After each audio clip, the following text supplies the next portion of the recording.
Last week, we began our series talking about the life of Abraham, a man who is arguably one of the most noteworthy figures in human history, and not just Christian history. And we learned that Abraham's story began when God asked him to leave what was familiar and take a step into the wild, to walk into the unknown. And Abraham took this step without knowing the significance of this decision and the impact that it would have on generations to come. He did it without knowing how it would all play out. And the same is true for us. When any of us make the decision to move in God's direction, that small act of faith can change the course of our world and the world around us. And we usually don't know how it'll play out until after we've already taken the step. Right after college, I had my own into the wild moment. Unlike Abraham, I didn't hear the audible voice of God, but through circumstances, relationships, and prayer, I realized that God was asking me to leave my home state and move to Texas for seminary school, a state where I didn't know anyone. It was terrifying, but I knew this is what God was asking of me, so I did it. I stepped into a world I had never known before. I started living in a new place. I had no sense of community, let alone a single friend. The whole thing seemed crazy. And during that period, I had to step into unknown situations over and over again.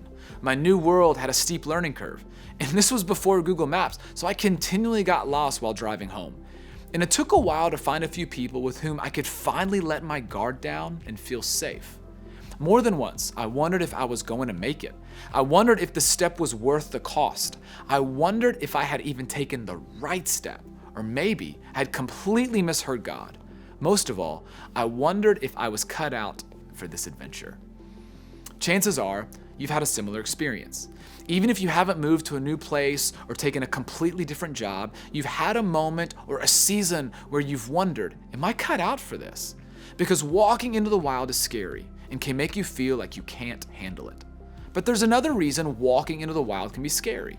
Sometimes the wild feels overwhelming because we feel like we've messed up too much to qualify for it. You may have felt that way in church. Maybe you even feel that way today. Maybe you feel like you've made so many mistakes that you're not cut out to be a good Christian. We're all tempted to feel that way. Even if we feel up for whatever adventure God has in store for us, we're all tempted to believe that we're not worthy of that adventure. We believe we've messed up too much for God to use us. We look at people like Abraham and think, I've made way too many mistakes to be used by God. No way could our story turn out that way. I know the feeling. When I read about the great heroes in Scripture, it's hard to imagine I could ever measure up because I know every fault, every poorly chosen word, and every selfish act I've ever done. So considering my imperfect behavior, I have a hard time imagining God could ever use me like he did Abraham. But I think there's something else that holds us back from pursuing adventure with God. We believe he can do something with us, but only after we get our act together. Think about it. We hear the story of Abraham and feel inspired to take that step with God, but then think, wait, my life is a mess. I have a lot to figure out and clean up. And once I do that, once I get things in order, then God can start using me. But no way I can do anything for God before that. If that's you, then what we're looking at today could revolutionize how you approach God and serve him. Because as you follow Abraham's story, you'll see that he wasn't perfect either. Actually, he wasn't even close to perfect. Last week, we looked at a moment when God called Abraham to leave his country and follow him into the wild and unknown.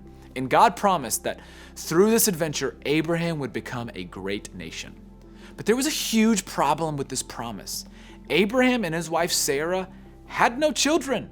In fact, Sarah was unable to even have children. And on top of that, Abraham and Sarah were well past their childbearing years. Imagine how much trust it took for Abraham to believe God's promise and follow God into the wild, even though he knew Sarah couldn't have children. Abraham completely trusted God. He took a step and he went until he didn't. Abraham gave up everything, took a step, and made the journey, but God still hadn't given Abraham and Sarah a child when they finally arrived at their destination. Then 10 years passed and still nothing. So did Abraham and Sarah take God at his word and patiently wait for his promise to happen? No. Sarah wasn't getting any younger after all. so they decided they didn't want to wait anymore.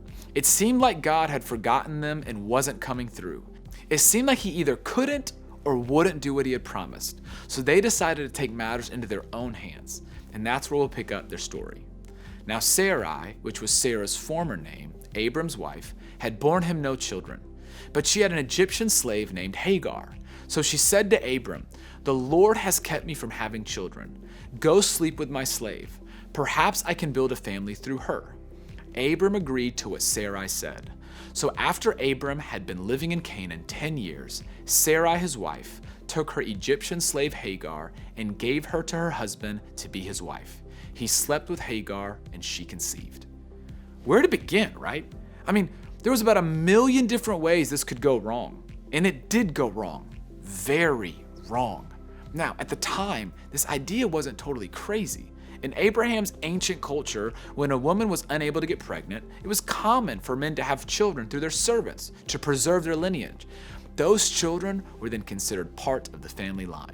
So Abraham thought this was the way to get what God had promised, but hadn't considered what this meant for Hagar and her dignity, for Sarah and her insecurities, and a lack of faith in God through all of it. So even though the idea wasn't crazy during that time, the complications were. Here's a quick summary of what followed. Abraham got Hagar pregnant, and Sarah got jealous. Sarah resented Hagar for giving Abraham the child she couldn't, even though it wasn't as if Hagar had much of a say in the matter. And as Hagar's belly grew, Sarah believed that she was flawed as a woman and a wife, that she was incapable of fulfilling God's promise to her husband. And every day, Sarah was evidence of something shared between Abraham and Hagar, not Abraham and her. Complicated, right? So what did Sarah do? She mistreated Hagar so severely that Hagar decided to run away. And for a female servant during that time to leave her home while she was pregnant, to move away from the protection of a man in the household that owned her, all while having no possessions, land, or money of her own, that just shows Hagar's level of desperation. That's how bad things got for Hagar. So yeah, things were a mess. And remember, this was Abraham, the great man of faith, who was in the middle of this mess, who actually created this mess. He agreed to have a child with his wife's servant. Not exactly what you'd expect from a guy we consider the father of our faith, right? More than likely, by our standards, we would have counted Abraham out. Because the reality is, Abraham made a huge mistake. Even if it was culturally acceptable to continue a family line through your servants, that wasn't God's intention. Mistreating another person is never God's plan. And through this crazy decision, Abraham hurt Sarah and Hagar while they simultaneously hurt each other. Everyone suffered. But here's what's amazing. God didn't cancel his promise to Abraham because of his poor choices. And there were some really poor choices. In fact, God still used Abraham in spite of those poor choices. It wasn't that God didn't consider this a big deal. No, it was a huge deal because Abraham's decision didn't just show his lack of trust in God. This decision led to the hurt and mistreatment of others, and God never takes that lightly. But God didn't write off Abraham, and the person hurt the most in this scenario, Hagar, was looked after. In fact, God met her in the wilderness, and after Hagar's encounter, she said to God, "You are the God who sees me." So after a colossal mess up, God didn't leave everyone to fend for themselves. He continued to work in and through all of it because God is good and gracious, even when we give him a reason not to be. Here's another way to think about that. God's character and faithfulness aren't directly tied to our behavior, which is such a relief because no matter how badly we mess up, God is who he's always been, faithful, kind, and compassionate. In fact, this story highlights the fact that God can use absolutely any of us, regardless of our past decisions. It means there's nothing that can disqualify you from God's grace or from being used by him. God uses broken people, even when we give him good reason not to. That means we can follow God into the wild with absolute confidence, knowing that if we mess up, God can still use us and even use that situation and bring good out of it because God uses us in spite of us. See, The story of God's promise to Abraham is as much about God's goodness and grace as it is about Abraham's faith. And Abraham knew this. This is why we still hold Abraham up as an example of faith, because in spite of his mistakes, Abraham continued to put his faith in a good and gracious God. He continued to believe that he could be used by God no matter his failures, insecurities, and sins. Abraham didn't write himself out of the story. Thousands of years later, Paul declared this powerful truth that our hope comes from a good God, not good behavior. For it is by grace you have been saved through faith. And this is not from yourselves, it is the gift of God, not by works, so that no one can boast. Abraham understood that he served a gracious God, and not only did he believe it, he lived it. He lived like it was true. That's one of the reasons Abraham is a giant of our faith. He knew that his relationship with God was based on God's character, not his behavior. And the same is true for us today. In fact, our relationship is based on the rock-solid foundation of Jesus Christ. Sometimes this feels easier to believe about others than it does about ourselves, doesn't it? Maybe you may feel like you're not cut out for the adventure with God. You may look at your behavior, your words, and your thoughts and think, God can't use me. I've gone too far this time. You may be tempted to think God has written you out of the story because you couldn't get your act together. And when you believe this, you're far less likely to step out into the wild and live the life God has called you to experience. See, after Abraham's disaster, God didn't back away from Abraham, and Abraham didn't back away from God. In fact, after all the chaos caused by Abraham and Sarah's decision, God even reaffirmed his promise. This is the everlasting covenant. I will always be your God and the God of your descendants after you. In other words, it was as if God was saying, nothing you do will change who I am. Your faith in my promise and who you know me to be is more important than how you behave. And this promise is forever. That means that Abraham could walk confidently into the wild, knowing God would never change. Even when Abraham messed up, created a disaster, and dealt with the consequences, God's promise still remained the same. And the same is true for us. We can walk into the wild knowing God is who he says he is and that he can accomplish anything through us, regardless of our mistakes. Take your cue from Abraham. Don't give up because you've messed up. God hasn't given up on you, and neither should you. So I want you to ask yourself two questions.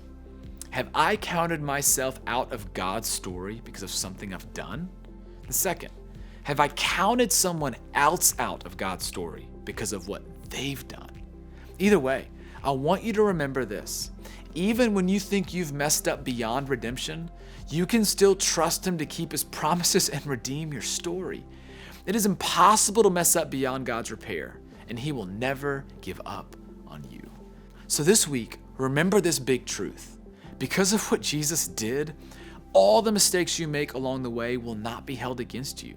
You are redeemed and forgiven, and you can still very much be a part of God's story. So don't give up because you've messed up. You can take that step. You can go into the wild, into the unknown, and trust a gracious God to carry you through. Not because of what you've done or haven't done, but because of who he is. So keep following where God leads and know that God can use you in his story.